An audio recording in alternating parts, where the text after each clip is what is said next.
আপনাকে হয়তো 1 কোটি টাকা দিয়েছেন, কালকে আল্লাহ না করুক 1000 টাকার জন্য মানুষের কাছে হাত পাততে বাধ্য করতে পারেন আল্লাহ পাক। এমনও কিন্তু দিন আসতে পারে, দিন সবার সবসময় সমান থাকে। আজকে আপনার কাছে 1 কোটি টাকা আছে, কিছু মনে হচ্ছে না। কালকে কে জানে, আল্লাহ না করুক, যে 1000 টাকা কারো কাছে চাইতে হচ্ছে, 1000 টাকার জন্য ঠেকে গেছেন, হতে পারে না?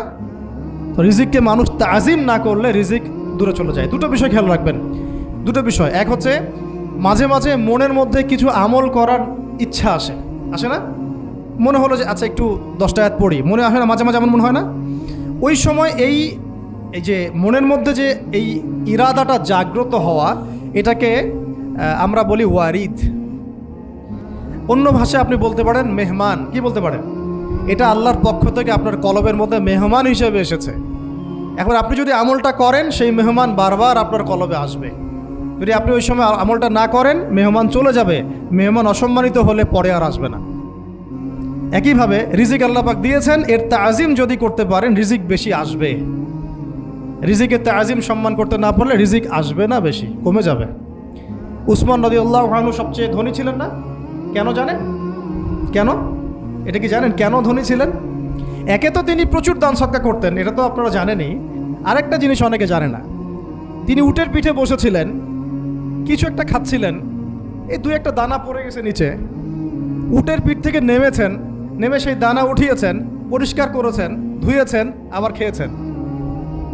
তার এই 2-4টা দানার কোনো কিন্তু মানে পরোয়া না করলেও চলে, তার প্রচুর অর্থ সম্পদ আছে। এত অর্থ সম্পদ যে তাবুক যুদ্ধের দিন 30,000 সেনাবাহিনীর দায়িত্ব নিয়েছেন। 30,000 সেনাবাহিনীর দায়িত্ব নিয়েছেন। সেনাবাহিনী যাবে, থাকবে, খাবে, তাঁবু টাঙাবে, সব দায়িত্ব তার। 30,000 সেনাবাহিনীর দায়িত্ব নেওয়া কি চারটাখানি কথা?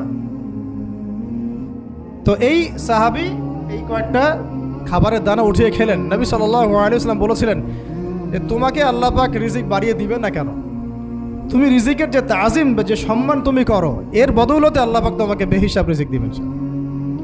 দুইটা বিষয় খেয়াল রাখবো। আমলের মেহমান হৃদয়ের মধ্যে আসলে তাকে ফিরায় না দেওয়া, তাহলে সেই মেহমান কিন্তু আর আসবে না।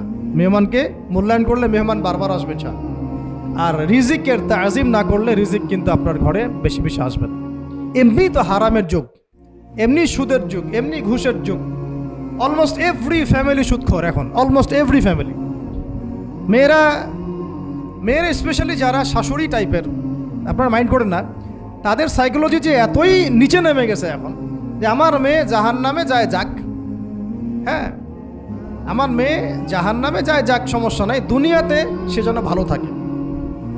এটা কেন বললাম?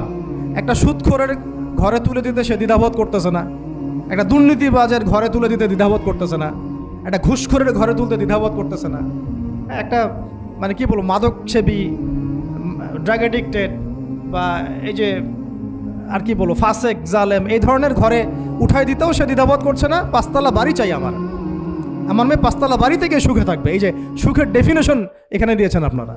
এই জন্য কত হাজার হাজার মেয়ের জীবন নষ্ট করে দিয়েছেন আপনারা। আমার কথা মাইন্ড করে না, হাজার হাজার মেয়ের জীবন মায়েরা নষ্ট করে দিয়েছে, শুধুমাত্র মেয়েদের দুনিয়াবি সুখ এর সংজ্ঞাটা বুঝতে ভুল করার কারণে।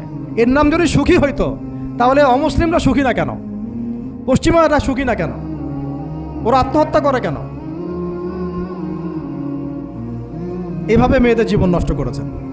অথচ অল্প যদি হালাল রিজিকও হতো, আল্লাহ পাক তাকে বরকত দিতেন, সুখে থাকতো। তো আল্লাহ পাক আপনাদেরকে রিজিকের মূল্য বোঝার, তাজিম করার তৌফিক দান করেন, আমিন। অনেক